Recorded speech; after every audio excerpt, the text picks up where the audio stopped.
Hello friends, welcome to study point. आज हम लोग एक क्वेश्चन को देखेंगे। Advantage and disadvantage of multinational corporation. ये कॉरपोरेशन है, गलती से यहाँ कोऑपरेशन लिखा है, ठीक है। कॉरपोरेशन है, तो ये देखेंगे पहला पॉइंट। अब एडवांटेज में इसका पहला पॉइंट क्या है? इसका पहला पॉइंट है एमएनसी जो होती है वो होस्ट कंट्री का मतलब जिस कंट्री में एमएनसी होती है, ठीक है, उसके डिपेंडेंस को कम करती है इंपोर्ट पर।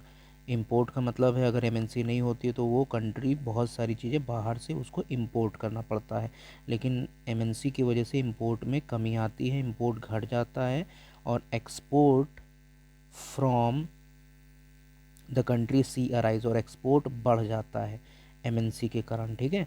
दूसरा पॉइंट क्या है? MNC promote maximum. अब जो है कंट्री का जो भी रिसोर्सेस हैं उसको मैक्सिमम यूटिलाइज करती है एमएनसीज, ठीक है। और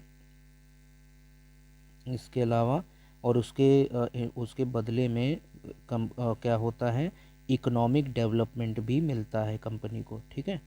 कंपनी को नहीं, कंट्री को इकोनॉमिक डेवलपमेंट मिलता है।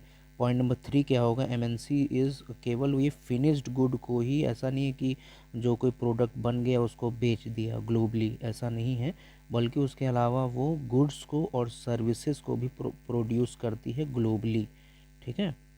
और अगला जो है फोर्थ पॉइंट जो है इसका एडवांटेजेस में, कि ये एक तरह से लेटेस्ट टेक्नोलॉजीज़ को यूज़ करती है प्रोडक्शन के लिए एमएनसीज, और जनरेट एम्प्लॉयमेंट अपॉर्चुनिटीज़, और एम्प्लॉयमेंट अपॉर्चुनिटीज़ भी मिलता है लोगों को जहाँ पे एमएनसीज या फॉरेन कंपनीज जो हैं या जो किसी भी कंट्री में जाती है, ठीक है।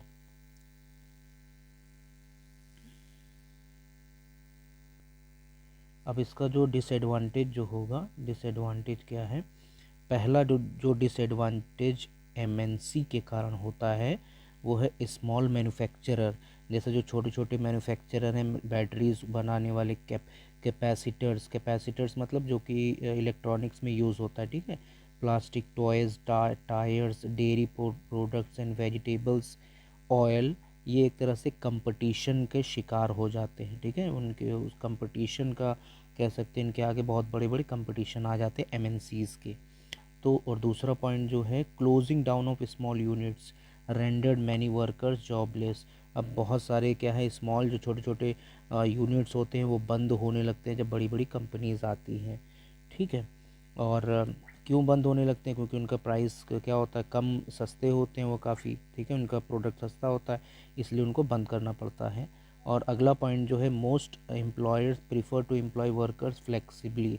This mean that worker jobs are no longer secure. अब क्या है? अब इसकी वजह से जो है वर्कर्स की जो जॉब है वो सिक्योर नहीं हो रहती है, ठीक है, क्योंकि जो भी ये अपने यहाँ एम्प्लॉयज़ रखेंगे वो बहुत ही स्किल्ड होने चाहिए। Small Indian companies were hard hit because of government change policies such as allowing import of the goods which were previously not allowed। अब क्या है, जो ट्रेड बैरियर्स पहले लगे हुए थे अब वो ट्रेड बैरियर्स जब हटा लिए गए तो जिसकी वजह से स्मॉल कंपनीज़ को बहुत ही कह सकते हैं बुरा एक तरह से उनको झटका लगा है, ठीक है। तो ये 3 पॉइंट हमने इसके देख लिए, डिसएडवांटेज देख लिए और एडवांटेज देख लिए। सो आई होप कि आपको ये समझ में आए, ये इंपॉर्टेंट क्वेश्चन है। So thank you so much for watching.